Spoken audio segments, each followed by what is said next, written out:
Alam mo, ikaw kahit kailan, ang hina talaga ng sentido komon mo, no? Simple lang. Ilipat mo sa sala yung mga anak mo at doon kami magpapahinga ni Mercy sa kwarto. Gets mo? Pero hindi na bale. Dahil aang-aanga ka, ako na lang ang gagawa. Halika na, Mercy. Nag-aaksay lang tayo ng oras sa babaeng yan. Bye, Perla. Or kung sino ka man. Now I know kung bakit nagsasawa na sa'yo si Tikboy. Mukha ka kasing hindi naliligo at amoy suka ka na rin yung kwek-kwek na tinda mo. Diyan ka na nga at baka mahawahan pa ako ng kabantutan mo. Babush! Walang hiya ka. Mga walang hiya kayo. Magpasalamat ka dahil buntis ako at meron akong ginagawa. Kung hindi, nako, baka naibuhos ko na sa pagmumukha mo tong kumukulong mantika. Ha? Mga buwisit! Taon 2002, Samar. Bandang 6:00 ng gabi habang abala si Perla sa pag-aasikaso sa 4 na anak. Lasing at pasuray-suray na dumating ang kanyang asawang si Tikboy. Padabog yun na siya ay inutusan. Oy, Perla, ipagtimpla mo nga ako ng kapit, ipaghain mo ako ng pagkain. Bilisan mo at nagugutom na ako. Nandyan ka na pala, mahal. Sandali lang, ha? Tatapusin ko lang linisin ton si Carlo. Ano sabi mo? Ibig mo sabihin, paghihintay mo ako nagugutom dito? Hindi mo ba ako naririnig? Ang sabi ko, nagugutom ako kaya ay paganda mo ako ng pagkain. Anak ng teteng, wala kang kwenta? Aray ko, Tikboy! Nasasaktan ako! Bitawan mo buhok ko! Masigit pa rin ang aabutin mo kapag hindi mo sinunod yung utos ko. Bumaghapon ka na dito sa bahay tapos ngayon mo lang naisipan asikasuhin yung mga anak ko? Siguro nakipaglandian ka rin sa labas, ano? Tikboy, ano ba? Masakit! Ano bang pinagsasasabi mo? Alam mo naman po, maghapon ako nagtitinda ng kwek-kwek sa harap ng bahay natin, hindi ba? Bakit? Nandun naman yung kapatid mo si Joel, ah. Ano yun? Display lang doon sa tindahan mo? Papogi points at papansin lang? Ganon? Kung wala naman pala may tutulong yung gonggong na yun, bakit pinapunta mo pa rito? Dagdag palamunin lang yun eh. Kaya nga siya munang iniwan ko doon ngayon para makapag-asikaso ako rito sa bahay at sa mga anak natin. Ano ka ba? Ano bang problema mo at pati kapatid ko pinagdidiskitahan mo? Dami mo pandaldal. Napakadrama mo. Ipagain mo na akong pagkain. Babasagin kayo mga plato sa pagmumukha mo eh. Wala nang nagawa pa ang babae, kundi sundin ang utos ng kanyang kabiyak. Batid niyang hindi yun magpapatalo sa usapan kapag lasing at mainit ang ulo. Ganun palagi ang ginagawa ng kanyang asawa sa halos araw-araw nilang magkasama.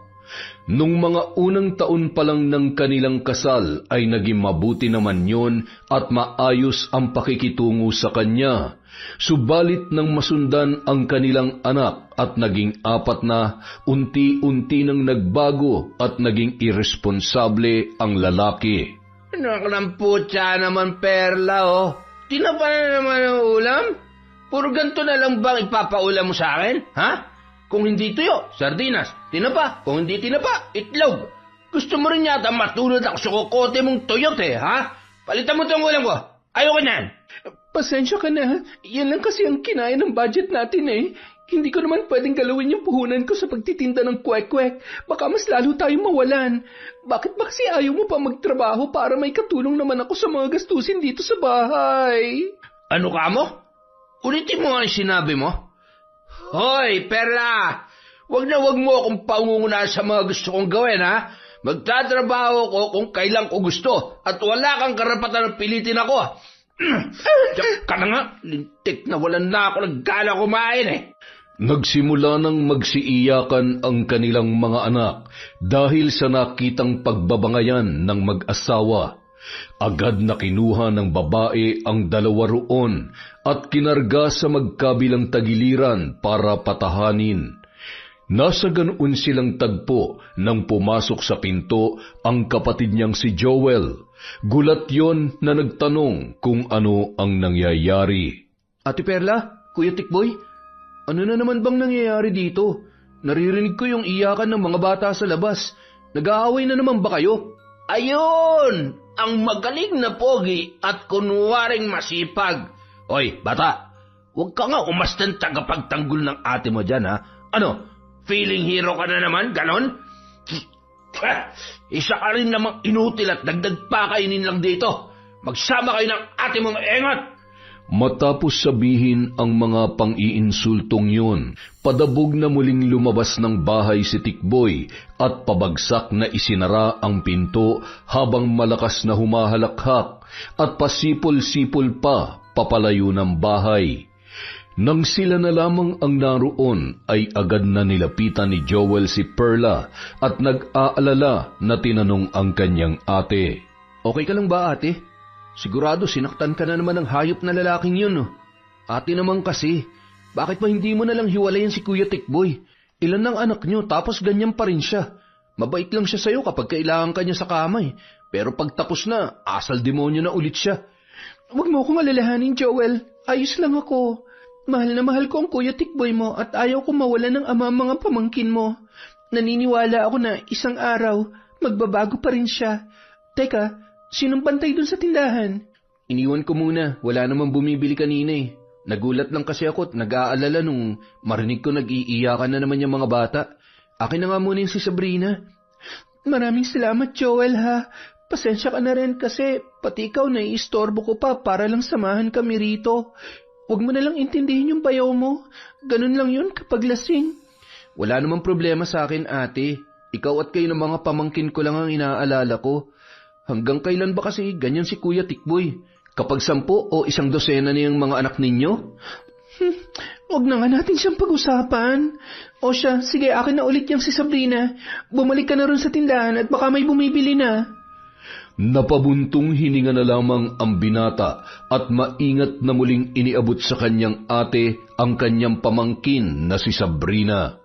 Mag-iisang taon pa lamang yun at pinakabunso sa 5 supling ng mag-asawang sina Perla at Tikboy. Muli namang ipinagpatuloy ng babae ang pag-aasikaso sa kanyang iba pang mga anak habang malungkot na binabalikan sa kanyang alaala ang mga nakaraan noong una pa lamang silang nagsasama ng kanyang asawang si Tikboy. Maraming salamat, love, kasi tinanggap mo ko.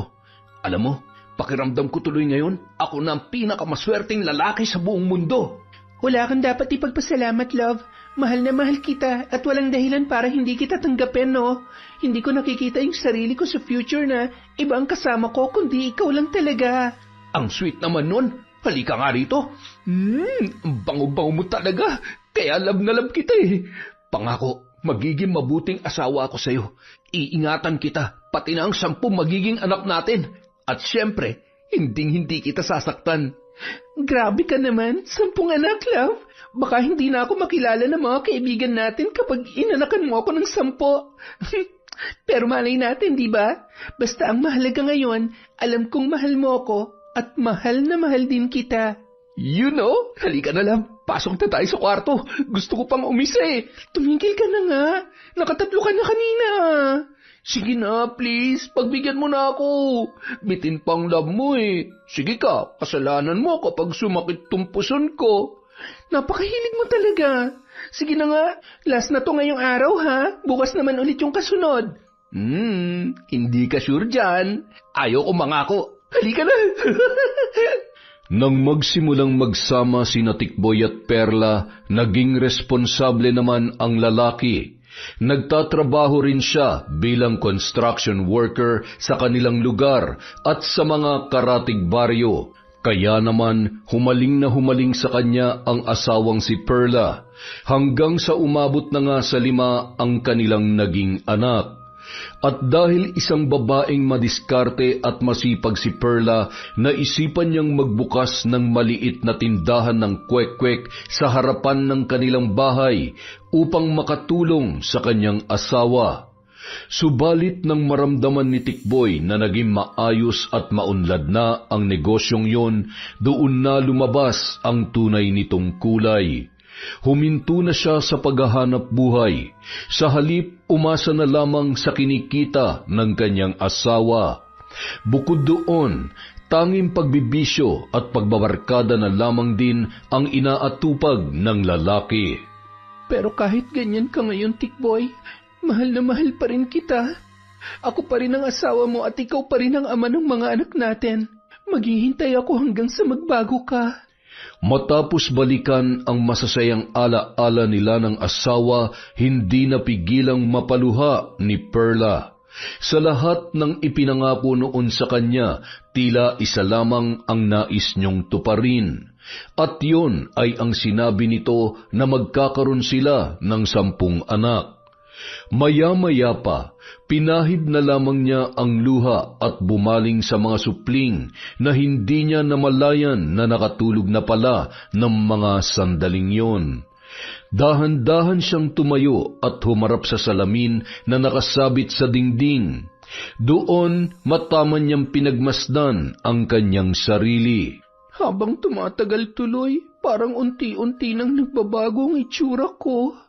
Kung minsan, halos hindi ko na makilala ang aking sarili. Ni hindi ko na magawang magsuklay ng buhok. Ni hindi na rin ako nakakapag-ayos at nakakapagsuot ng magagarang damit. Ang payat-payat ko na rin kumpara nung unang nagsama kami ni Tikboy. Pero okay lang yun. Ginusto ko naman to eh. Isa pa, asawa ko naman ang kasama ko at mahal na mahal ko siya. Kaya ayos lang sa akin. Yung iba nga, wala namang matatawag na asawa pero nabubuntis. Ako pa kaya? Habang nasa harapan siya ng salamin at nakangiting tinitingnan ng sarili, muling dumating ang asawa at galit yon na lumapit sa kanya. Hinawakan na mahigpit ang magkabila niyang pisngi sa kagigil na nagsalita. Bakit tinitingnan mo yung sarili mo sa salamin? May pinapagandaan ka sa labas, no? Kung hindi ako nagkakamali, merong kang pinopormahan doon. Tikboy, bitawan mo nga ako. Baka magising yung mga bata, ano ba? Tsaka, sino naman ang pupormahan ko ay sa pagtitinda pa nga lang at pag-aalaga ng mga anak mo, kulang na ang oras ko. Siguraduhin mo lang, Perla, ha? Dahil kapag nalaman ko niloloko mo ako, hindi ka na aabot ang buhay ng mga magulang mo. Nagkakaintindihan ba tayo? Huwag ka mag-alala, ikaw lang ang mahal ko. Ikaw lang ang lalaki sa buhay ko, magtiwala ka sa akin.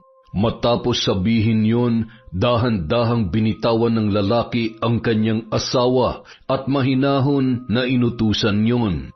Kung ganun, sige, ilak mo yung pinto. Tapos, bumalik ka rito, ha? Tikboy naman, masyado pa maaga. Tsaka, baka hanapin na ako ni Joel dahil malapit na magsara ang tindahan natin. Mamaya na lang, pwede? Sige na, love. Miss na kita eh. 1 taon naman na si Sabrina. Baka naman pwede na natin siyang sundan ulit. Sorry na kung nasaktan kita kanina, ha? Nagawa ko lang naman yun kasi mahal na mahal kita eh. At alam mo naman yun, di ba? Sige na nga. Pero bilisan lang natin, ha? Baka kasi magising yung mga bata eh. Kasunod noon, nagmamadaling isa-isang inalis ni Tikboy ang kasuotan ng asawa, na tila ba gutom na gutom at hayok na hayok. Ni hindi niya na nagawang maglinis man lang ng katawan at agad na muling sinunggaban ang asawa at nagpakasasa sa katawan nito.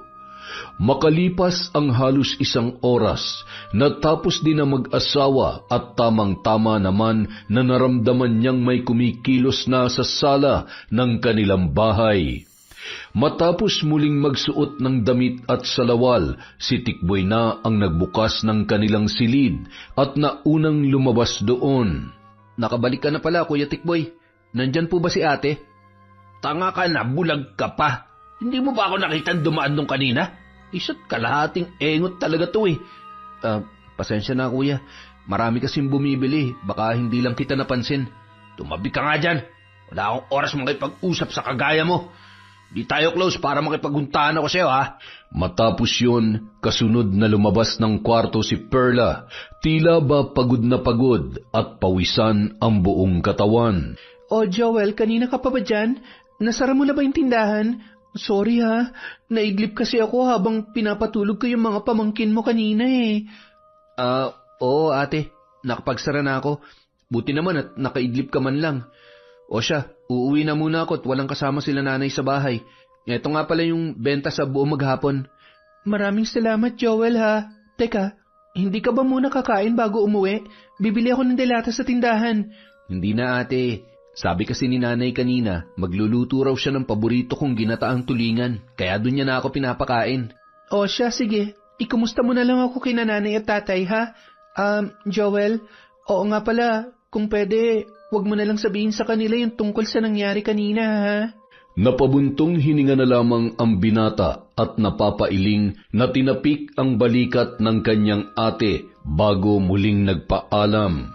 Sumilip muna siya sa kwarto kung saan natutulog ang 5 niyang pamangkin bago ngumiti kay Perla at tinungo ang pintuan para lumabas.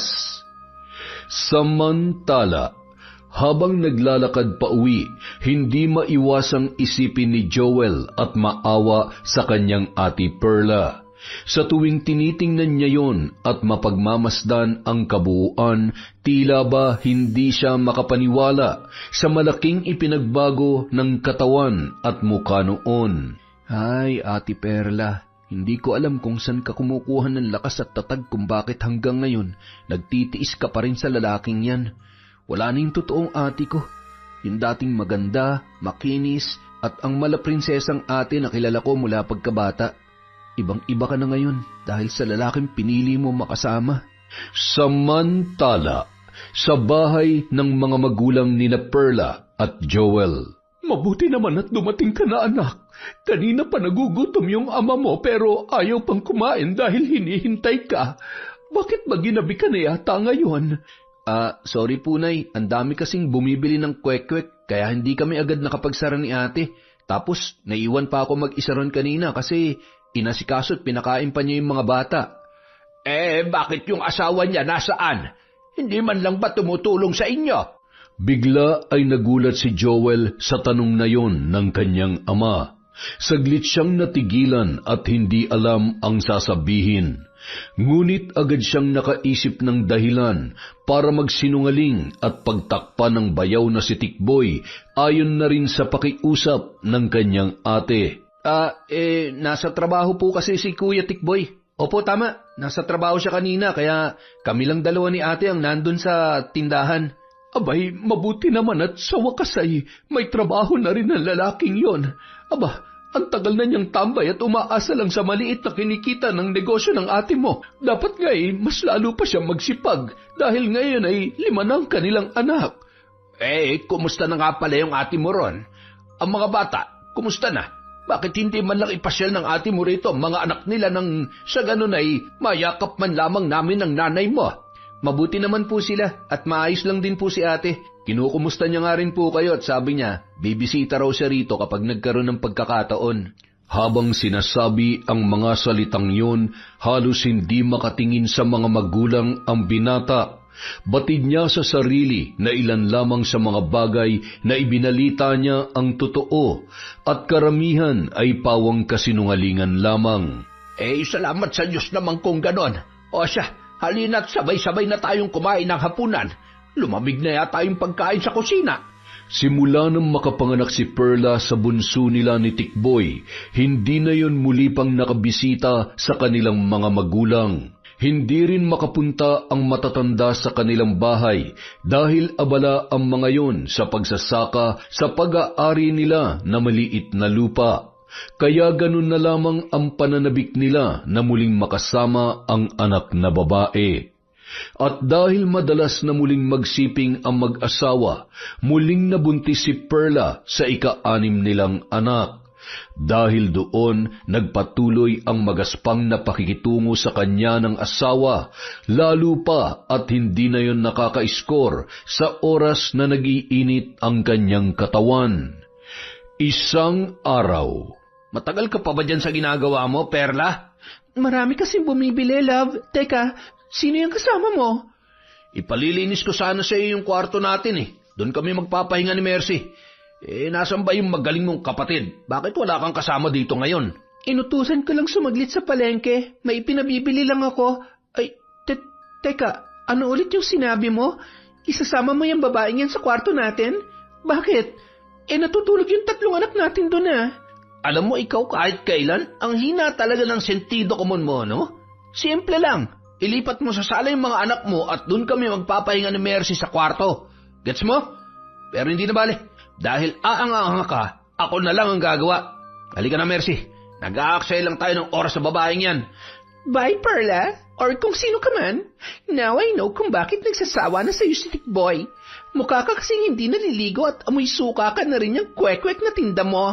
Diyan ka na nga at baka mahawahan pa ako ng kabantutan mo. Babush! Walang hiya ka. Mga walang hiya kayo. Magpasalamat ka dahil buntis ako at meron akong ginagawa. Kung hindi, nako, baka naibuhos ko na sa pagmumukha mo tong kumukulong mantika. Ha? Mga buwisit! Hindi na siya sinagot pa ni Mercy. Sa halip ay nagpatuloy na lamang yon sa pagtawa ng malakas habang nagmamadaling sumunod kay Tikboy papasok sa loob ng bahay. Habang galit naman si Perla, nagsalita ang lalaking naroon na isa sa mga bumibili ng paninda niya na kwek-kwek. Naku, Perla, maniwala ako magpapahinga lang yung dalawang yon. Lalaki rin ako at alam ko na ang lalaki kapag nagdala ng babae sa loob ng kwarto, alam mo na kung anong mangyayari. Manahimik ka na nga lang dyan, B-boy. Nabubwisit na nga ako, dinadagdagan mo pa. Oh, heto na yung kwek-kwek mo, magpakabusog ka. Grabe naman to. Nagsasabi lang naman ako ng totoo Pero hindi ako nagbibiro, Ate Perla. Subukan mong silipin yung dalawa ngayon. Malamang naglalangit-ngitan na yung papag niyo doon sa kwarto. Ilang saglit pa, dumating naman si Joel mula sa palengke. Agad na iniwan ni Perla ang kapatid sa tindahan at inihabilin dito ang dalawa pang anak. Saka nagmamadaling nagtungo sa loob ng bahay. Bagamat nagtataka, hindi na lamang yun pinansin pa ni Joel. Nang makapasok sa loob, nakita ni Perla ang tatlong anak na mahimbing pa ring natutulog sa mahabang upuan sa sala. Nakadama siya ng awa sa mga yun, kaya agad niyang nilapitan at hinaplos ang kanilang mga noo at muka. Pagkatapos ay dahan-dahan siyang lumapit sa nakakandadong pinto ng kanilang kwarto. Idinikit niya ang kanyang tainga upang pakinggan kung ano ang nangyayari sa loob. Mula roon, rinig na rinig niya ang halinghingan at impit na pag-ungol ng dalawa, kasabay ng paglangit-ngit ng papag na animoy malapit ng bumigay dahil sa sabayang paggalaw ni na Mercy at Tikboy. Halos sumabog ang dibdib ni Perla habang hinihingal sa galit na napapabulong sa kanyang sarili. Mga walang hiya kayo! Mga baboy, lintik ka, Tikboy. Hindi porke buntis ako ngayon, sisipin ka na sa ibang babae. Humanda kayo sa akin. Matapos yun sabihin, ubod lakas niyang tinadyakan ang pintuan, dahilan para pwersahang mabuksan yun. Doon tumambad sa kanyang paningin ang asawa at si Mercy na kapwa walang saplot at magkaniig sa ibabaw ng papag. Mga hayop kayo! Demonyo ka, Tikboy! Wala ka talagang kwentang tao! At ikaw naman, babae! Napakakati mo! Malandi ka! Mabilis na nagsitayo ang dalawa at agad na ibinalot ng babae ang nadampot niyang kumot sa hubad niyang katawan, habang si Tikboy naman ay dali-daling sinuot ang kanyang panloob bago mabilis na nilapitan si Perla at sinampal sa magkabilang pisngi. Dahil sa ingay, nagising ang tatlong bata at sabay-sabay na nag-iyakan. Buisit ka talaga? Sa dinami-dami ng araw ngayon ka pa talaga nagdrama? Pwede ba, Perla, sawang-sawa na ako sa mga pag-iinarte mo?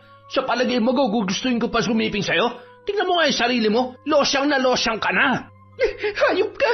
Kampon ka ni Satanas! Ikaw rin naman ang dahilan kung bakit naging ganito ang itsura ko ngayon, Manahimik ka na kung ayaw mong inampaso ko yung pagmumukha mo. Ano ba naman yung losyang mong asawa, Tikboy? Storbo! Kausapin mo nga yan at sabihin mo sa kanya, no pets allowed dito sa kwarto mo. Leche ka, hayop! Walang delikadesa! Kakalbuhin kitang babae ka! Subukan mo lang nasaktan si Mercy at itutuloy ko talagang paglampaso dyan sa tuyot na pagmumukha mo. Nakikita mo ba yung sarili mo sa salamin, Perla? Di ba palagi ka naman tumitingin doon? Sana alam mo na tuyot ka na at wala na akong mapapala sa'yo. Halika na nga, Mercy. Umalis na lang tayo rito. Sige, lumayas ka. Sumama ka dyan sa babae mo. Total, hindi naman ako mahalaga sa'yo. Magpakasarap kayo niyang haniparot na impactan yan. Tamang-tama naman, Nang makalabas ng bahay sina Tikboy at Mercy, siyang pagpasok ni Joel kasama ang 2 bata. Takang-taka pa yun na napahabol ng tingin sa dalawa bago nag-aalalang pumasok sa loob ng bahay. Ano nangyari, ate? Sinaktan ka na naman ba ng lalaking yun? Lintik talaga yun, ah. Hindi, Joel. Hindi niya ako sinaktan. Pero may ibang babae ang Kuya Tikboy mo. Mga leche sila. Sabi ko naman kasi sa'yo, ate, isumbong na natin kina nanay at tatay yan na maturuan ang leksyon ng asawa mo. Hindi, Joel. Pakiusap, wag mong gagawin yan. Hindi ko kakayanin kapag may nangyari masama kay Tikboy. Kawawa ang mga anak namin. Ayaw ko mawalan sila ng kinikilalang ama. Ama, ate? Anak ng teteng naman, oh. Matatawag bang ama yung damuhong yun? Wala naman siyang silbi dito, eh. Puro sakit ng ulo at pagdurusa lang ang binibigay niya sa'yo. Makinig ka sa akin, Joel. Kapag nalaman nila tatay ang ginagawa ni Tikboy, malalagay sa panganib ang kuya mo. At kapag nangyari yon, mawawala si Tikboy sa amin ng mga pamangkin mo. Gusto mo ba yon? Gusto mo bang lumaki silang 5 na ulila sa ama? Kung bahala, ate. Ang sa akin lang kasi, parang hindi na tama yung ginagawa sa'yo ng asawa mo. Kung tutuusin, hindi na nga siya may tuturing na asawa, eh. Nagdadala na siya ng babae at dito pa talaga sa mismong bahay ninyo. Pinapakita niya pa sa mga anak ninyo yung kalokohan nila ng babae niya. Hindi niya na nire-respetong pagkatao mo, ate. Basta bunso, kahit anong mangyari, hindi dapat malaman ni nanay ang tungkol dito. Hindi pwede. Naiintindihan mo ba ako? Sa puntong yun, wala nang nagawa pa ang binata at hindi na lang nagsalita pa. Sa halip, niyakap na lamang niya ang kanyang ate at tumulong para patahanin sa pag-iyak ang kanyang mga pamangkin. Hindi umuwi ng araw na yon si Tikboy at kahit buong magdamag na naghintay si Perla sa kanya ay wala ni anino noon ang dumating. Alalang-alala naman ang babae dahil wala siyang ideya kung nasaan ang kanyang mahal na asawa. Dahil sa labis na antok, nakatulog na lamang si Perla. Kinabukasan, magkatulong sa paghahanda ng mga paninda ang magkapatid at masaya silang nag-uusap nang mabanggit ni Joel sa kanyang ate ang tungkol sa napag-usapan nila ng kanilang mga magulang. Oo nga pala, ate, kinukumusta ka nila nanay. Nagsinungaling na lang ako at sinabi ko na okay ka lang dito at ang mga anak mo. Sinabi ko rin na may trabaho na si Kuya Tikboy. Hindi ko kasi inaasahan na itatanong nila yun sa akin pag uwi ko nung nakaraan, eh. Joel, alam kong masama magsinungaling pero sa ngayon, isipin mo na lang muna na yun lamang ang tanging paraan para manatiling tahimik ang buhay namin ni Tikboy. Sana naman maunawaan mo ko. Hindi ko nga alam, ate, kung tahimik pa bang matatawag yung sitwasyon mo ngayon dyan sa asawa mo. Walang araw na hindi ka binibigyan ng problema at pasakit nun, eh. Magsasalita pa sana ang babae, ngunit nagulat sila sa biglang pagpasok ni Tikboy mula sa pintuan. Mukhang lasing na naman ang lalaki at hindi pa naliligo simula nung umalis kahapon kasama ang kanyang babaeng si Mercy. Ngunit sa pagkakataong yun, hindi siya galit at sa halip ay nakangiti yung sinalubong ng yakap ang mga anak na isa-isa ring naglapitan sa kanya. Kumusta ang mga anak ko? Namiss nyo ba si tatay? Miss na rin kayo ni tatay. Mamaya ako magpapaligo sa inyo, ha? Nagkatinginan ang mag-ate at tila hindi makapaniwala sa kanilang nakikita. Kasunod noon ay lumapit si Tikboy kay Perla habang karga-karga ang bunsong anak na si Sabrina, saka naglambing na parabang walang nagawang anumang kasalanan. Dab, matutulog na muna ako, ha? Magdamag kasi kami nag-inom ng mga barkada ko, eh. Tsaka yung nakita mong babae kahapon, si Mercy, wala yun. Isa lang yun sa mga babaeng patay na patay sa akin. Pero siyempre, ikaw pa rin ang mahal ko at nag-iisang babaeng uuwian ko kahit anong mangyari. Sigurado ka bang wala kayong relasyon ng babaeng yon? Bakit mo siya dinala dito sa bahay? Tapos may nangyari pa sa inyo sa kwarto natin. Anong may nangyari? Porke nakita mong pareho kami nakahubad, may nangyari na kaagad. Masahista yung si Mercy. At yung nakita mo kahapon, syempre hinihilot niya yung likod ko. Ganun lang. pero maniwala ka, wala nangyari sa amin. Ikaw lang tong masama ang iniisip sa akin eh. Kung minsan nga napapatano na ako sa sarili ko kung mahal mo pa ba talaga ako. Nang marinig yun, nagkunwaring umubo si Joel para sumingit sa usapan at sinabing lalabas na muna siya para buksan ang tindahan. Tumango naman si Perla sa kapatid, ngunit walang anumang reaksyon si Tikboy na tumingin lamang sa binata. Nang sila na lamang dalawa ang naiwan ay saka palang muling nagsalita ang babae. O sige, hayaan mo na yon. Naniniwala naman ako sa iyo eh. Basta ipangako mo lang na hindi mo na uulitin yon. Alam mo bang palagi kang hinahanap sa akin ng mga anak natin? Ayan nga miss na miss ka na ni Sabrina. Ay, ganun ba, love? O siya, sige na. Kunin mo na muna sa akin tong anak mo at gusto ko na maligo para makapagpahinga. Ang baho-baho ko na eh. Oo nga pala, love. May pera ka ba dyan? Bibili lang sana ako ng bagong sando eh. Nakita mo naman, di ba? Paulit-ulit na lang yung mga sinusot kong damit. Kahit malaki na ang tiyan at kabuwanan na ni Perla, kinarga niya pa rin ang bunsong anak nang ibigay yon sa kanya ng kanyang asawa. Matapos ay dumukot siya sa bulsa para kunin ang kanyang wallet. Pasensya ka na, love, ha? Yan lang talagang extra ko ngayon eh. Mag-grocery pa kasi ako mamaya. Teka, ano nga palang gusto mong kainin? Ipagluluto kita na masarap na ulam.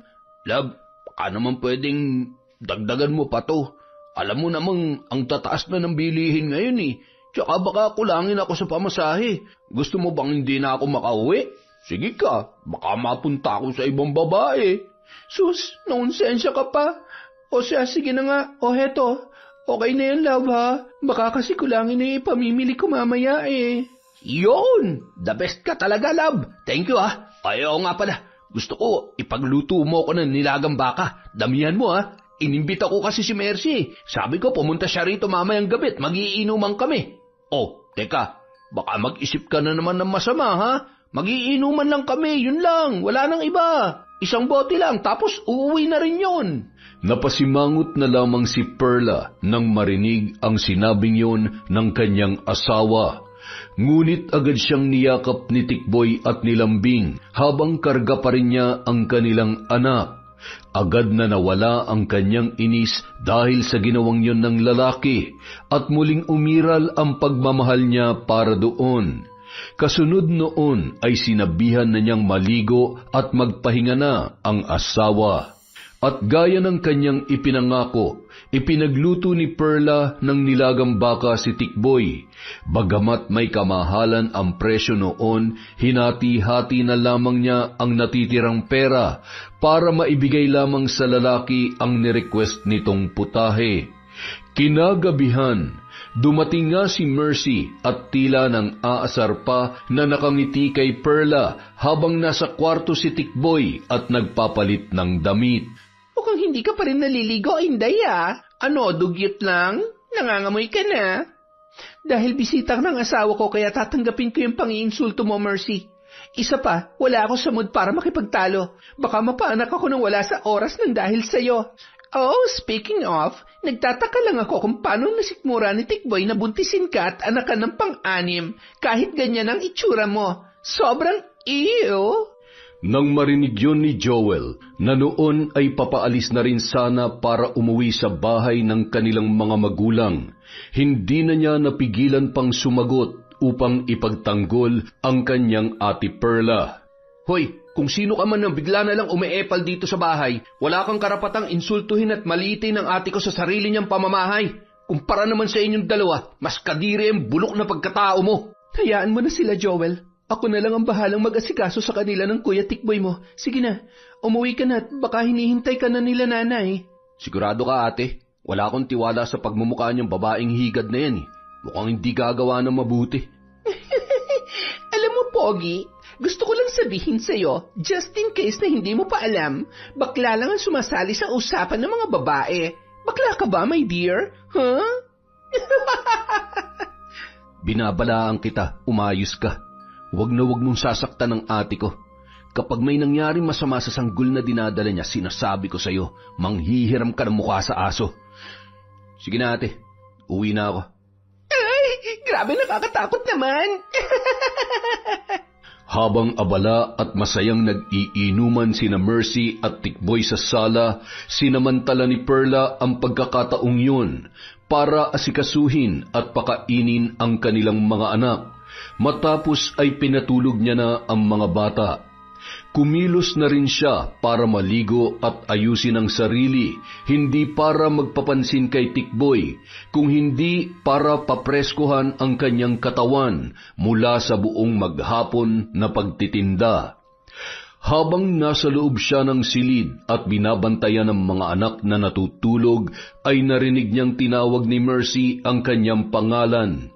Batid niyang lasing na yon dahil halos mabulol na sa pagsasalita. Lumabas naman siya bilang respeto sa asawa dahil bisita noon ang babae. Hoy, hindi, Perla. Ikaw ba nagluto nito nilagang baka? In fairness, ang sarap. Alam mo bang paborito ko to? Salamat.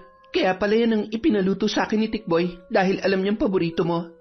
Buti ka pa, alam niya kung anong gusto mong ulam. Samantalang ako, ewan.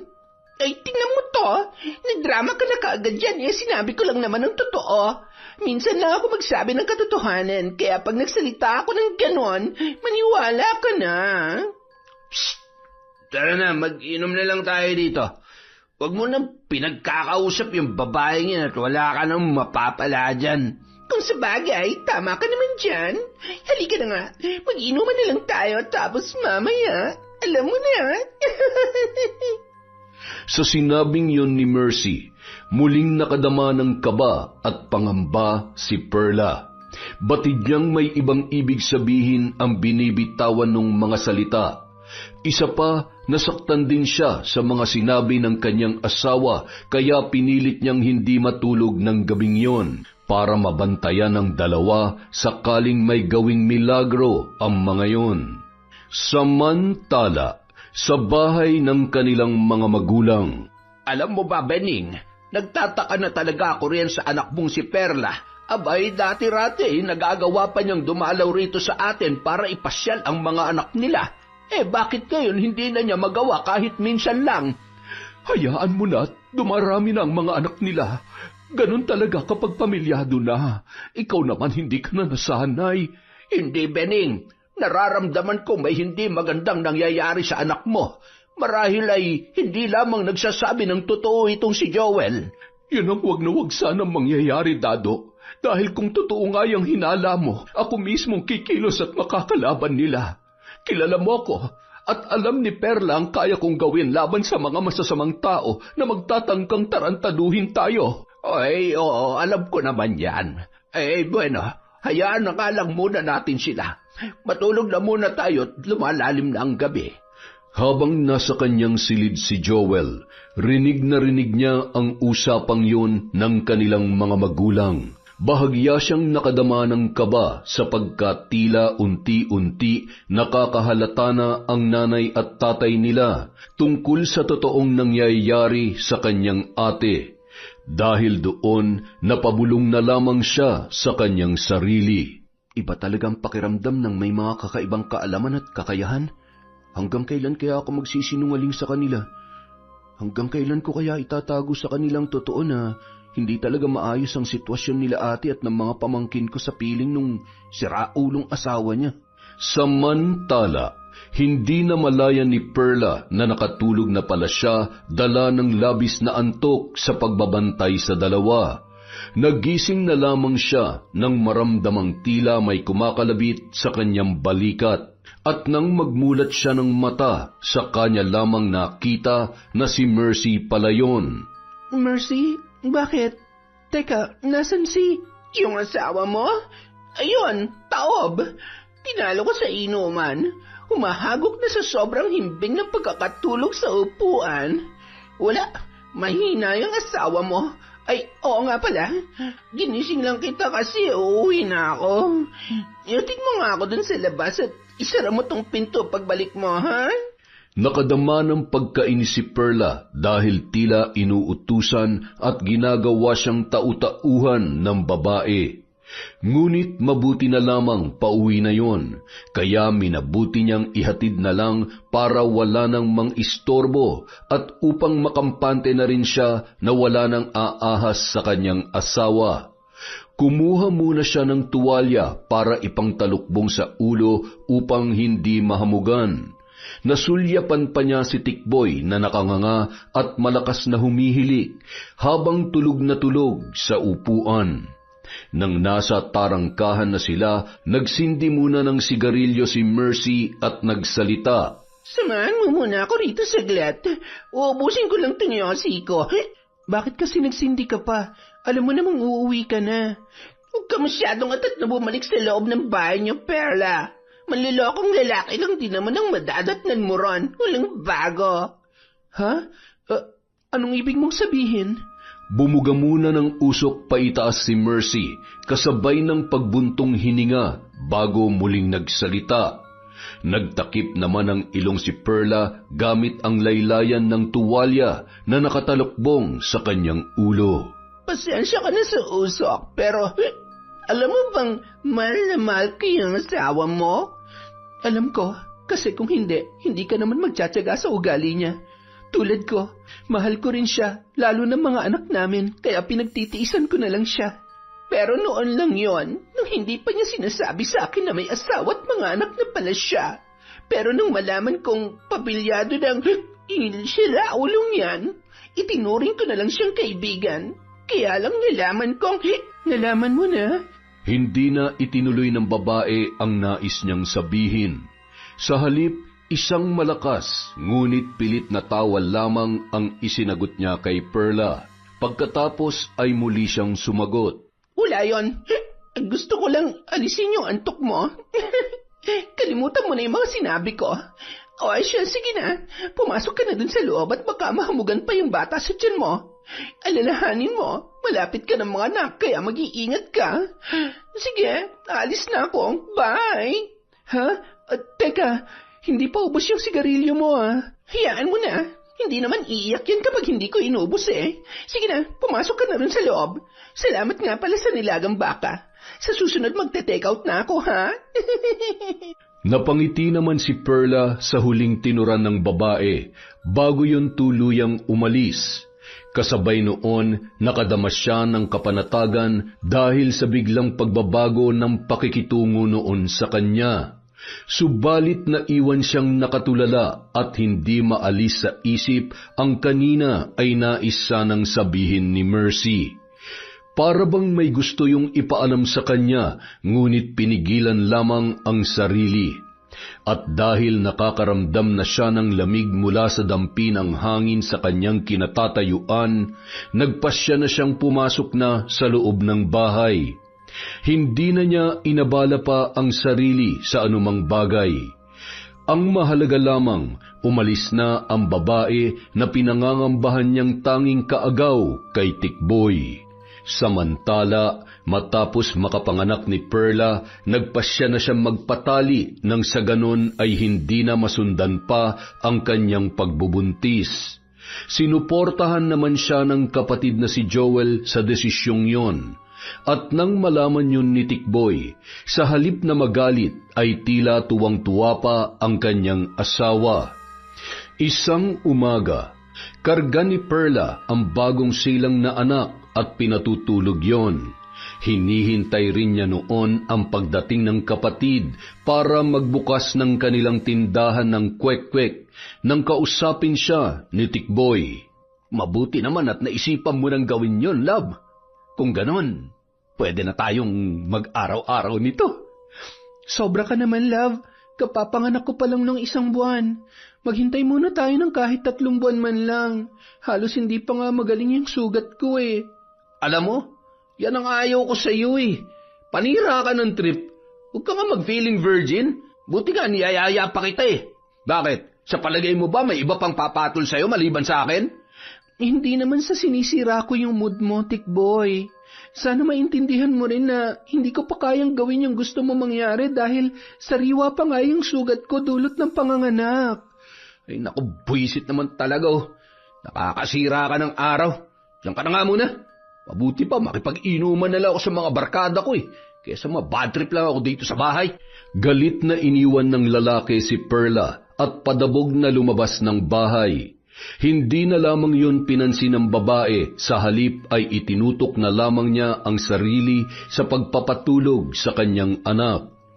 Ilang saglit pa, dumating na rin ang kapatid niyang si Joel at nagbukas na yon ng kanilang tindahan. Ang binata na rin ang naghanda ng lahat dahil batid niyang limitado pa ang mga bagay na pwedeng maitulong ng kanyang ate. Nang makatulog na ang bata, inasikaso naman ni Perla ang 5 pang anak at pinakain ng almusal. Ganoon ang kanyang ginagawa araw-araw na mag-isa. Dahil sa halip na tulungan siya ng asawa, mas pinipili pa noong ubusin ang oras sa mga kaibigan para uminom at magbisyo. Habang abala, biglang naalala ni Perla ang babaeng si Mercy. Mula kasi nung huliyong magpunta sa kanila ay hindi na yon muli pang nagpakita. Wala na ring nabanggit si Tikboy tungkol sa kalaguyo na si Mercy. Makalipas ang 3 buwan. Perla, love, nandito na ako. Ang aga nyo yata nagsara ng tindahan. Nakauwi na ba yung mayabang mong kapatid na si Joel? Psst, huwag kang maingay. Baka magising yung mga bata. Maaga kong pinasara ang tindahan kay Joel. Masama raw kasi ang pakiramdam niya. Pinagpahinga ko na muna. Ayos, taman-tama. Baka naman pwede nang, alam mo na, 3 buwan na ako nagtitiis Sige ka, pag hindi mo pa ako pinagbigyan, baka humanap na ako ng iba Oo nga pala, love. Naalala ko lang, bakit hindi ko na nakikita yung isinasama mong babae dito? Si Mercy? Yun ba? Wala na yun. Umuwi na sa probinsya nila. Binasted ko na kasi. Ang sabi ko sa kanya, ikaw ang totoong mahal ko at hindi siya. Talaga, love? Ang sweet mo naman. Salamat ha. Ngayon, alam ko na talagang mahal mo rin ako. Oo na. Sige na. Huwag mo na ibahin yung usapan. Gawin na natin yung matagal ko nang gustong gawin. Ngayon pa ba tayo titigil kung kailan pwedeng-pwede ng mayat-maya? Sabik na talaga ako sa iyo Nang gabing yun, magdamag nilang pinagsaluhan ang mainit na tagpo.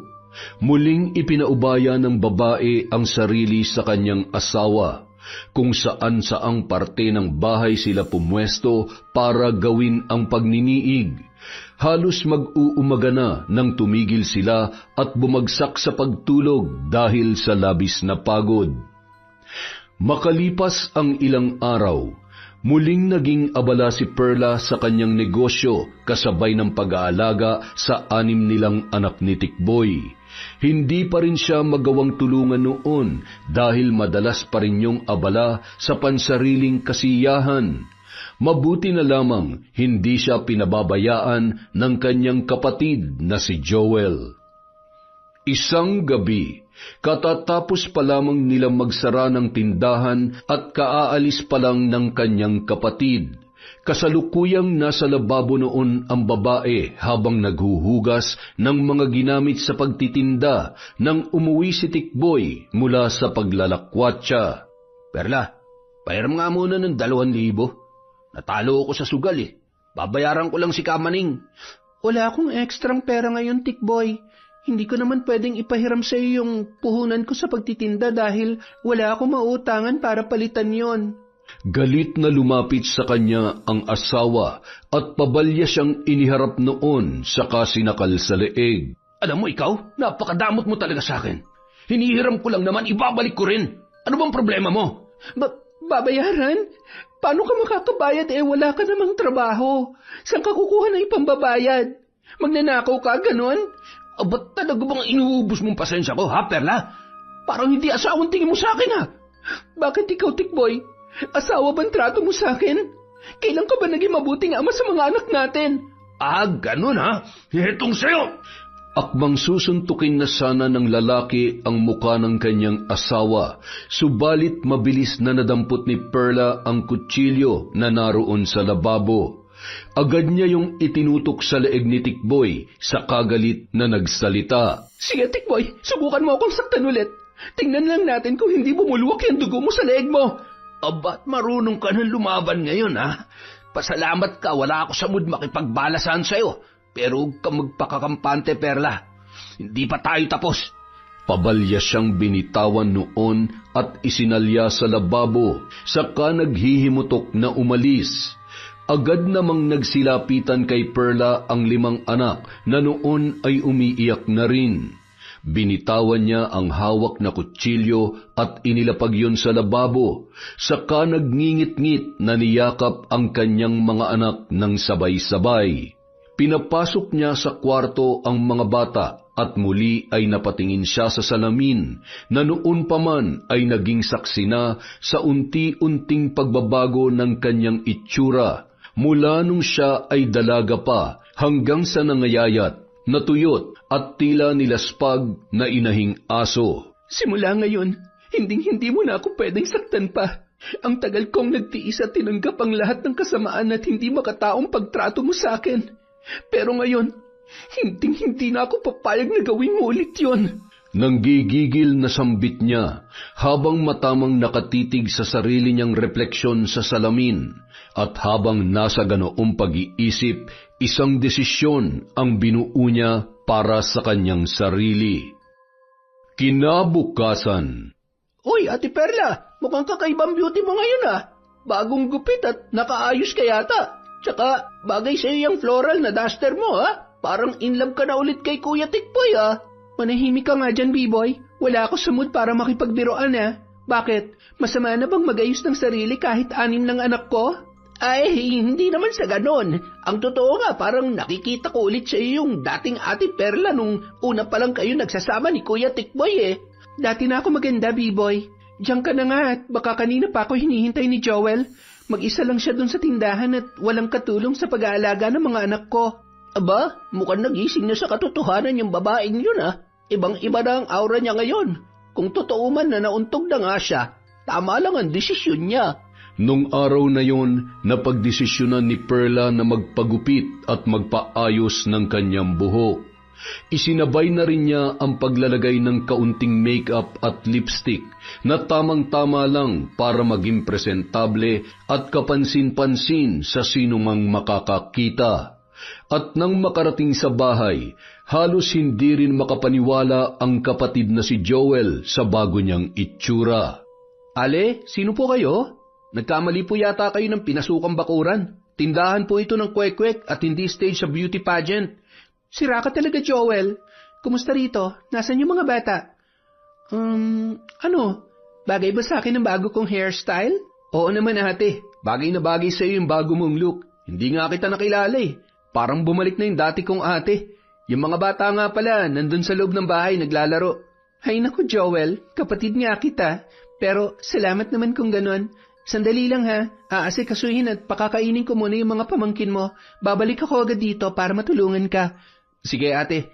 Nako, Chuck, luluwa na naman ang mata ng manyak mong asawa. Teka, nasan nga pala yun?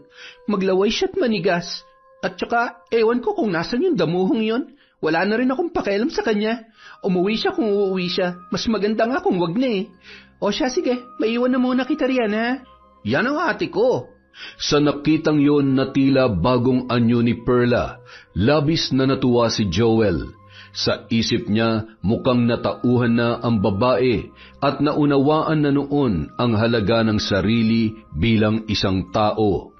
Dahil doon, naisipan niyang muling yayain ang kapatid na bumisita sa bahay ng kanilang mga magulang. Dahil kapag nakita ng mga yon na maayos ang itsura ng kanyang ate, ay iisipin nila na hindi siya nagsisinungaling nang sabihin niya na maayos ang kalagayan ni Perla sa piling ng kanyang asawa. Naisip ko rin yan, Joel. Sige, bukas na bukas din, bibisita tayo kina nanay at tatay. Miss na miss ko na talaga sila eh. Isasama ko lahat ng mga bata at hindi na muna tayo magtitinda. Pero kailangan pa rin kita rito bukas ha, para may katulong ako sa mga pamangkin mo. Alam mo naman, 6 yon, baby pa ang isa. Yun! Sige ate, bukas. Maaga pa lang pupunta na ako rito. Teka, Gusto mo bang sabihin ko na mamaya kina nanay at tatay para makapagluto sila ng paborito mong ulam? Sigurado matutuwa yung mga yon. Huwag mo na munang sabihin. Gusto ko sorpresahin sila ng mga apo nila. Isa pa, para hindi na rin mapagod sa pagluluto si nanay. Ako na lang ang magluluto kapag nandun na tayo. Ayos! Maganda yung naisip mo, ate. Excited na tuloy ako. Kinabukasan, itinuloy ng magkapatid ang pagpunta sa bahay ng kanilang mga magulang. Hanggang sa mga oras na yun ay wala pa rin ang asawa niyang si Tikboy at tila ba wala na yung planong umuwi. Ngunit hindi na yon inisip pa ni Perla dahil tuluyan nang nawala ang pakialam niya sa lalaki. Mauna na kayo doon, Joel. Isabay mo na yung 4 na bata at ako na magdadala kay Baby at kay Jessie. Ako na rin ang bahala sa iba pa nilang mga gamit. Marami pa rin kasi akong ililigpit eh. Ikakadena ko pa yung pinto ng tindahan para sigurado tayo. Sige ate, hindi rin pala tayo kasya lahat sa tricycle kaya doon na lang namin kayo hintayin sa bahay ha. Mag-iingat kayo ha. Yung mga bata huwag mong bibitawan. Malilikot pa naman ng mga yan. Matapos yon, nauna na nga si Joel na umuwi sa bahay ng kanilang mga magulang, kasama ang 4 na anak ni Perla. Naiwan naman ang panganay na anak na si Jessie na noon ay 11 taong gulang pa lamang. Nakahanda na sana ang lahat at lalabas na lamang sila ng bahay, ngunit pagbukas ng pinto, bumungad sa kanya ang nanlilimahid sa pawis at nanlilisik ang mga matang asawa na si Tikboy. Saan ka pupunta, Perla? Aalis ka't isasama mo yung mga anak natin? Sa tingin mo ba papayag ako?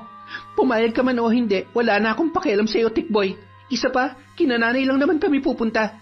Masama bang bisitahin ang mga magulang na matagal ko nang hindi nakakasama? Kapag sinabi kong hindi kayo aalis, hindi kayo aalis. Teka, mukhang iba na yata ang itsura mo ngayon ha. Siguro may nilalandi ka ron sa lugar ng mga magulang mo, no? Kaya nagkukumahog kang pumunta. Pwes, hindi ako papayag. Hindi man lang natinag ang babae sa bantang yon ng asawa. Sa halip, hinawakan niya sa braso ang panganay na anak habang karga naman niya ang 4 na buwang sanggol. Nakasukbit sa likuran niya ang backpack na naglalaman ng mga gamit ng mga bata. Lakad na, Jessie. Huwag mo nang pansinin yung tatay mo. Ah, ganon. Huwag palang pansinin ha. Ito sigurado mapapansin mo.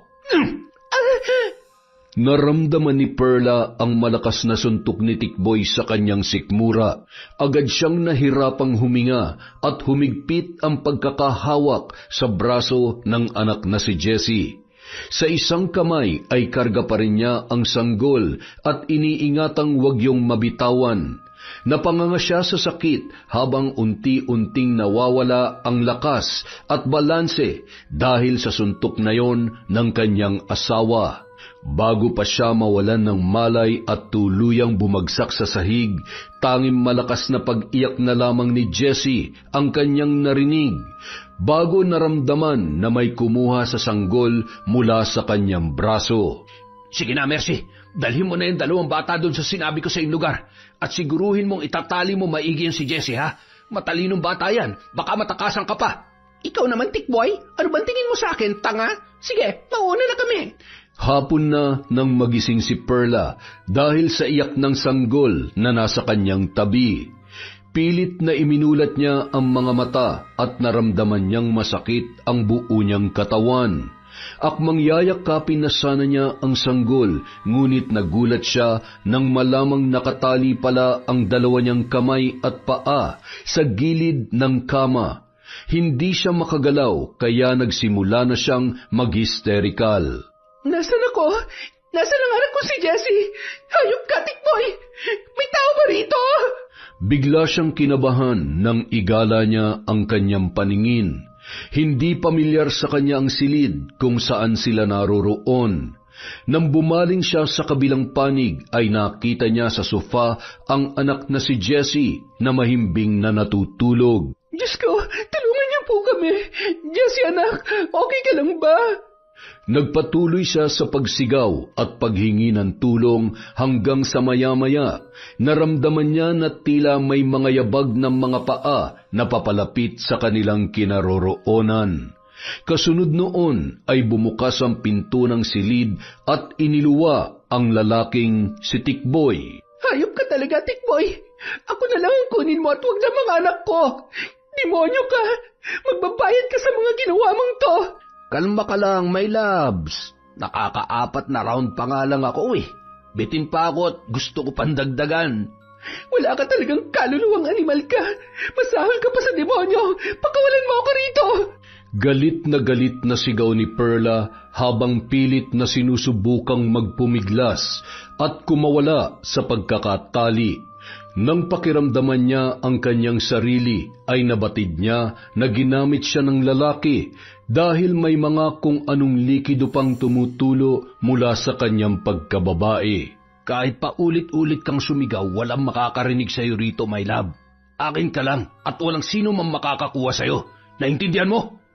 Nakangising inilapit pa ni Tikboy ang muka sa babae habang nang aasar na tumatawa. Dahil sa labis na galit, paulit-ulit na dinuraan ni Perla ang kanyang muka.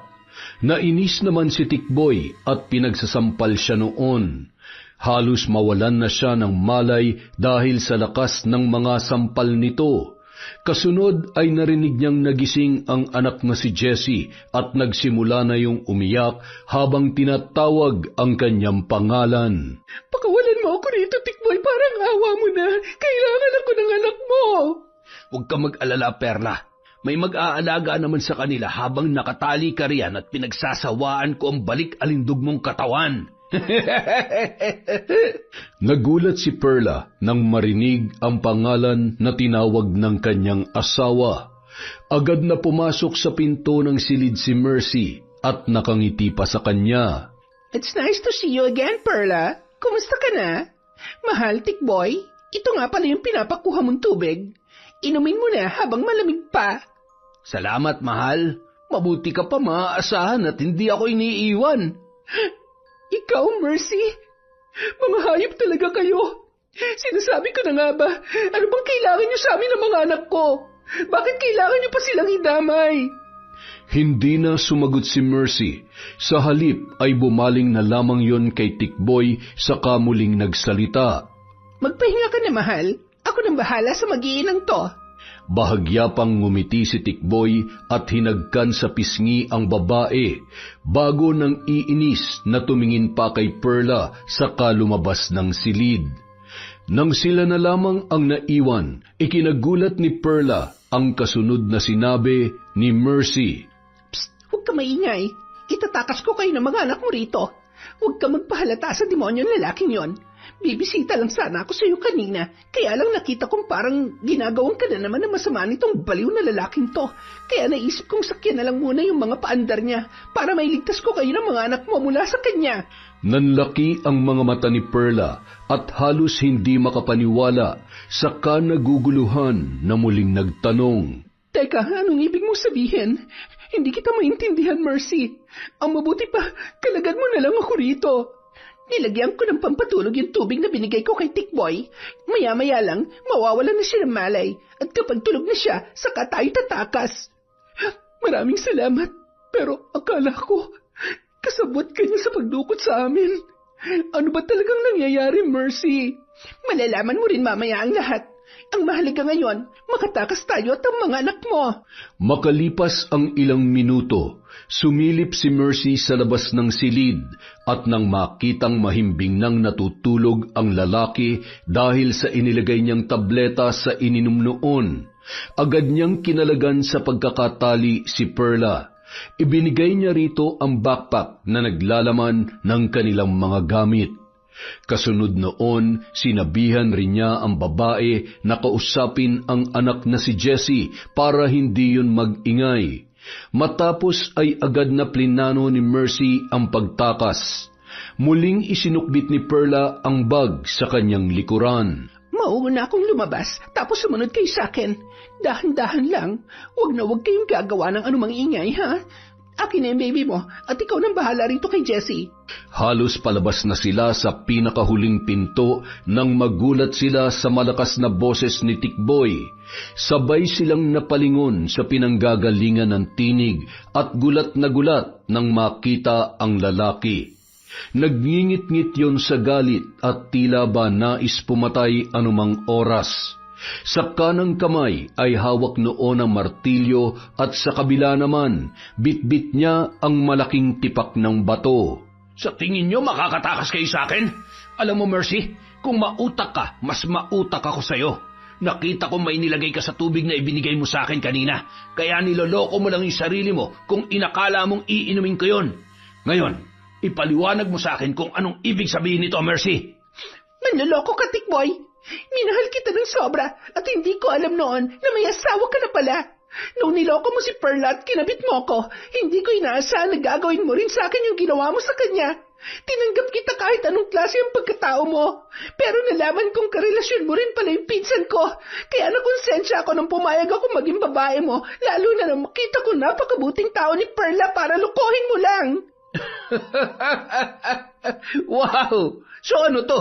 Teleserye version ng love story nyo ni Perla? Ang totoo, mas mahal ko na talaga yung pinsan mo, Mercy. At wala na isa man sa inyo ng babaeng yan ang mamahalin ko dahil para sa kaalaman nyo, ginamit ko lang kayong pareho. Wala kang puso at wala kang kaluluwa. Perla, halika na. Tumakas na tayo. Iwanan na natin ang baliw na lalaking yan. Pinauna ni Mercy si Perla at ang panganay nito, habang siya naman ay nasa likuran at karga ang sanggol. Ngunit narinig ni Perla ang pagsigaw ni Mercy na tila nasaktan, at nang lingunin niya ang babae, nakita niyang duguan na ang ulo noon. Pinukpok na pala yun ni Tikboy ng hawak niyang martilyo ng maabutan. Habang dahan-dahang bumabagsak si Mercy, ay nagawa pa niyang sipain sa pagitan ng mga hita ang lalaki. Agad na napaluhod sa sakit si Tikboy at napaupo sa sahig. Mabilis na iniabot ni Mercy ang sanggol kay Perla na noon ay hindi na alam ang gagawin. Kahit nanghihina, inagaw ni Mercy kay Tikboy ang hawak nitong bato at ubod ng lakas na ipinalo yon sa ulo ng lalaki. Nawalan ng malay si Tikboy at nanghihinang nagsalitang muli si Mercy. Tumakas na kayong mga anak mo, Perla. Iwanan mo na ako rito. Salamat, Mercy. Hindi kita makakalimutan. Maya-maya, muling nakabawi si Tikboy at dahan-dahang bumangon. Nakita niyang nahihirapang huminga si Mercy habang nakahandusay sa lapag. Ngunit sa halip na tulungan ay muli niya yung pinukpok ng martilyo. Paulit-ulit yon hanggang sa nabasag na ang ulo at mukha ng babae at namatay. Yan ang bagay sa impakailamera ka. Hayop ka talaga. Kung hindi dahil sa iyo, hindi sana nakatakas yung mga yon. Traidor! Teka, uuwi muna ako sa bahay. Gagamutin ko muna tong sugat ko. Alam kong dun lang pupunta sila Perla at ang mga anak namin. Aray! Buisit ka, Mercy. Ikaw may kasalanan ng lahat ng ito eh. Hindi na maalala ni Perla kung sa paanong paraan sila nakatakas ng kanyang mga anak. Basta ang alam niya lang, madilim na ang paligid nang bumiyahe sila sakay ng tricycle. Ayon sa driver, mahigit 3 oras na raw silang nasa biyahe. Namalayan na lamang niya nang nasa bahay na sila ng kanyang mga magulang. Nag-aalala namang sinalubong sila ng kanyang kapatid na si Joel at ng kanilang ina. Ate Perla, ano nangyari? Bakit ganyan ang itsura niyo? Bakit parang gutom na gutom yung mga bata? Tsaka bakit ngayon lang kayo? Diyos ko, anak, Perla, saan kayo nang galing at 10 oras na ng gabi kayo nakarating? Pakiusap, Joel. Bigyan mo muna sila ng maiinom at makakain. Heto ang bag. Nandyan ang mga kailangan nila. Sa loob ko na ikukwento ang lahat. Nang makapasok sa loob ng bahay, muling nagsalita si Joel habang pinapainom ng gatas ang sanggol. Halos kauuwi ko lang din dito, ate. Galing ako dun sa bahay nyo. Binalikan ko kayo kasi hindi na kayo sumunod ng mga bata rito eh. Pero naabutan ko yung asawa mo. Parang may malaking sugat sa ulo at hinahanap ka niya sa akin. Sa sinabing yon ng kapatid, agad na nakumpirma ni Perla sa kanyang isip na nung mga oras na tumakas sila at nasa biyahe ay yun din ang pagkakataon na muling nagising ang lalaki at umuwi sa kanilang bahay. Buhay pa pala at hindi napuruhan ng pagkakapalo ni Mercy ng bato sa kanyang ulo. Matapos yun, isa-isa na niyang inilahad sa mga magulang at kay Joel ang buong pangyayari. Sinasabi ko na nga ba't hindi gagawa ng matino ang damuhong yun eh. Matagal ko nang nararamdaman na may hindi magandang nangyayari sa inyo at tama nga ang hinala ko. Tay, Nay, sorry po kung hindi ko sinabi agad sa inyo ang totoo ha. Noon ko pa po alam na hindi maayos ang pagsasama nila ate at Kuya Tikboy, pero hindi ko po yun masabi sa inyo. Walang kasalanan si Joel, Nay. Ako ang nagpipigil sa kanya para isumbong sa inyong lahat ng mga nangyayari sa pamilya namin ni Tikboy. Kung ganon, lintik lang ang walang ganti sa demonyong lalaking yon. Patawarin mo ako, Perla, pero hindi ko mapapalampas ang lahat ng ginawa sa iyo ng asawa mo.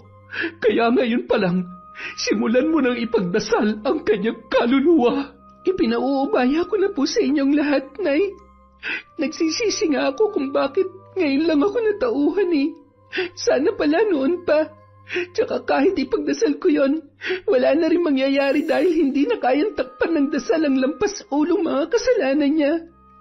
At batid ko pong napatay niya na rin si Mercy sa mga oras na ito. Mercy? Sino naman yung Mercy na yan? Nang maalala ang babae ay hindi na maiwasang maluha ni Perla.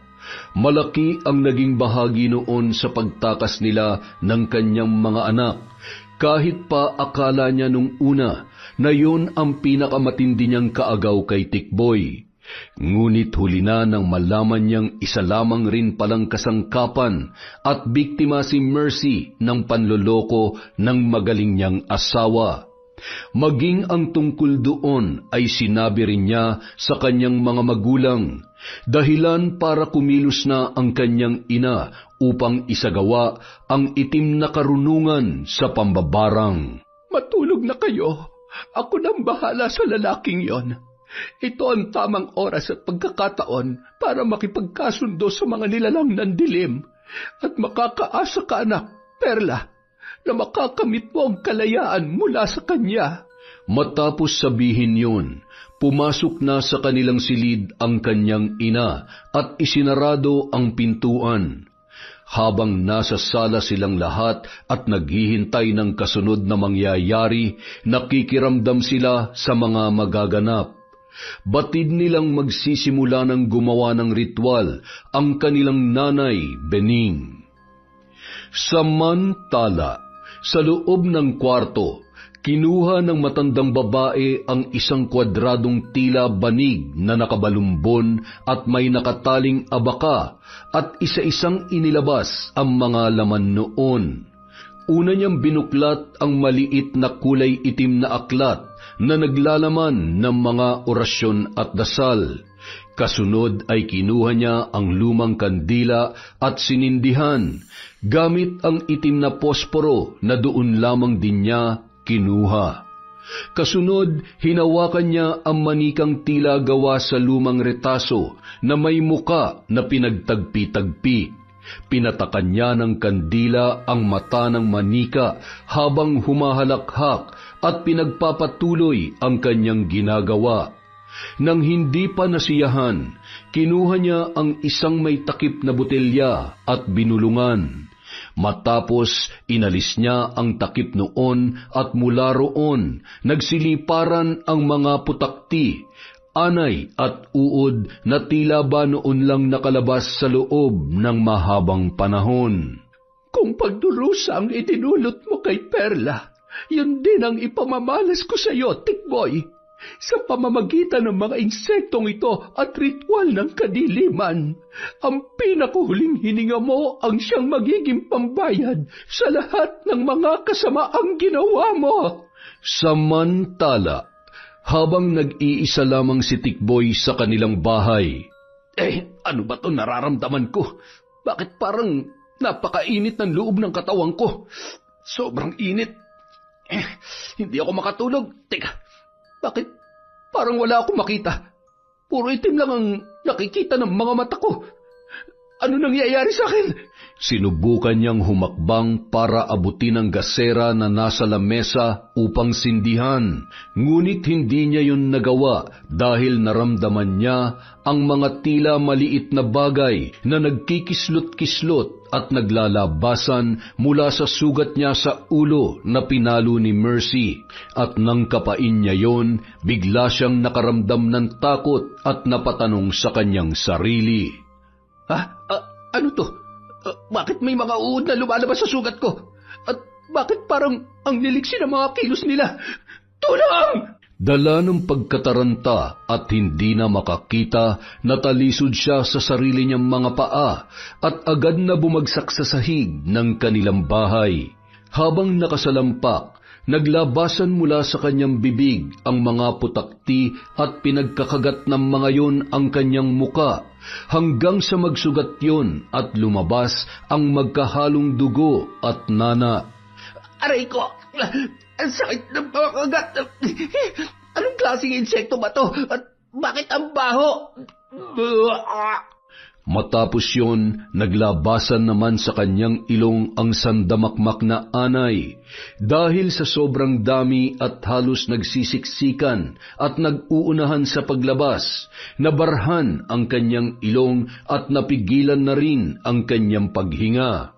Sinubukan pa niyang huminga gamit ang bibig, subalit muling umapaw doon ang kumpul-kumpul na putakti. Ngunit sa pagkakataong yun, mas malalaki na at mas mapaminsala. Hindi ako makahinga. Tulungan niyo ako. Perla, nasan ka na ba? Tulungan mo ako. Tulong! Yun na ang pinakahuling sigaw na narinig mula sa lalaki, bago pa siya lubusang malagutan ng hininga. Dilat ang mga mata at nakabuka ang bibig na nakatihaya sa sahig habang nakalabas ang mahabang dila. Naglabasan din ang malalaking ugat niya sa leeg na tila ba may pilit na humuhugot. Kinabukasan. Magandang umaga, ate. Nabalitaan mo na ba yung tungkol sa nangyari sa asawa mo? Nakarating na hanggang dito yung usap-usapan. Natagpuan daw mag-isa sa bahay niyo si Kuya Tikboy. Kalunos-lunos yung itsura at wala ng buhay. Hindi na ako magugulat kung ganon, Joel. Sa totoo lang, siya lang naman na may gustong mangyari yun sa kanya. Maraming pagkakataon noon para pumawi at magbago pero hindi niya yung ginawa. Huwag ninyong panghinayangan ang buhay ng isang taong ang layunin lamang ay manira ng buhay ng iba. Karapat-dapat lamang yun sa kanya. Sana'y huwag ninyong isipin na likas na masama ang inyong ina, Perla, Joel. Tandaan ninyo palagi na walang sino mang nais gumawa ng kasamaan, maliban na lamang kung yun din ang tanging paraan para makalaya mula sa mga mapagsamantala, abusado at mapang-alipin na tao. Maraming salamat po, Nay. Hindi dahil sa pagkitil mo sa buhay ni Tikboy gamit ang pambabarang. Batid kong mali rin ang pumatay ng kapwa, pero nagpapasalamat ako sa habang buhay na kalayaang ibinigay niyo sa akin at sa aking mga anak. Ipinapangako kong bubuhayin at itataguyod ko sila kahit mag-isa lang ako at palalakihin ko sila na may takot sa Diyos para hindi sila magmana sa walang hiyang ama nila. Siya, kumalma na tayong lahat. Tutal wala na yung tao naging ugat ng lahat ng galit at paghihiganti natin. Teka, nagugutom na yata ako. Nakapagluto ka na ba, Bening? Magluluto pa lamang ako at kagigising ko pa lamang. Kung talagang nagugutom ka may natira pang pritong tilapia dyan mula sa ulam natin kagabi. Mauna ka nang kumain. Naku po. Yung tilapiyang pinrito mo kagabi, ubod ng kunat, Bening. Parang ikaw. Aba, tingnan mo itong matandang ito. Kung makapagsalita, akala mo hindi rin siya makunat. Hoy, baka nga mas makunat ka pa sa gulong ng truck kesa sa akin. Kung ayaw mong kumain, di bahala ka. Maghintay ka riyan hanggang sa makapagluto ako. Ay nako, pareho lang naman kayong matanda dyan. Nag-aasaran pa kayo. Sige na nga, gaya na ipinangako ko, ako na lang po ang magluluto ng almusal. Naku ate, wag mong sabihing kwek-kwek na naman ang agahan natin ngayon, ha? Hindi, ano ka ba? Fishball at kikiam. Masayang nagtawanan ang mag-anak habang ang mga anak ni Perla ay isa-isa na ring naggising ng mga sandaling yon. Makalipas ang ilang araw, dinala ni Perla at ni Joey ang anak na si Jessie sa isang espesyalista upang ipasuri kung nakaranas yun ng trauma dahil sa hindi magandang naranasan dulot ng pagkakadukot sa kanila ni Tikboy. Sumailalim sa masusi at tamang proseso ang bata. Mabuti na lamang walang anumang masamang naging epekto sa kanya ang pangit na karanasan at mga nasaksihan. Yon! Isa na naman pong malupit na kwento mula sa kwentong Enteng, mga entengero. Magandang umaga po sa inyo, pasensya na po kayo kung ngayon lang tayo nakapag-upload ulit. Galing po tayo sa Manila, pumunta sa, sa kaibigan natin. Simulan na po natin ang shoutout. Huwag na tayong magpaligoy-ligoy pa. Hi po kay Aida Sikander, kay MJ Rivera Jessica, kay Lent TV2. Shoutout po kay Pureza Tagiwalo, kay Frelin Vender, kay Iza Reka. Shoutout kay Jesusa Dagondon, kay Feber Anyada, Margie Banosong, Samantha Mainar, kay Alfreda Alano, Yas Den Love. Hi po kay Hani Austria, kay Sheena Enriquez, kay Lynn Reyes, sa ina ng Magallanes Cavite na adik na po sa channel natin from Rev Basil. Banjola family, Fatima Pasahe, from Sheila Banjola. Hi po sa Dordas family from Patrick Dordas. Shout out kay Billy Ray, Jenny May, at Ray Buendia from Lucy Buendia. Hi po kay John Chris. Hello kay Raven Baloro, Isabel Leite, Neil John Solano, kay John Michael Eghug, kay Violeta Atole, Michelle Enghug, ng Miles Eatery from Nanet Rosal. Hi po kay Red Gaspar, kay Cataleja Soto, kay Belen Malbas, kay Edgardo Fontanilla. Shout out kay Thelma Carasawa, kay Jelin Sapra, Chris Alcantara, kay Celia Tolentino, Ana Lisa Chico Diga from Consolacion Alvarez.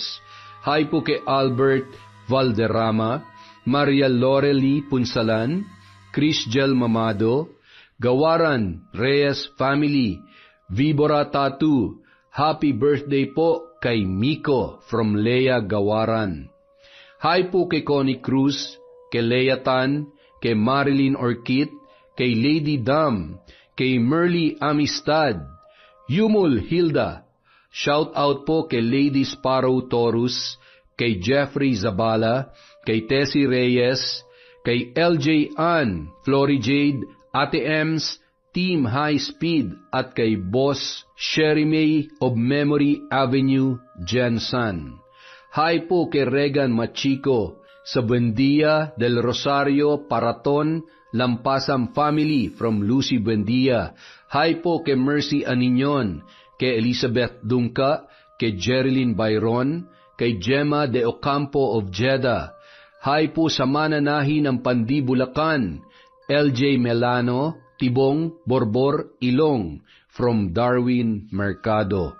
Hi po sa Galedo family from Babes, kay Lady Dam, Maria Consuelo Benitez, Marcos Balingasa at Romela Terrado.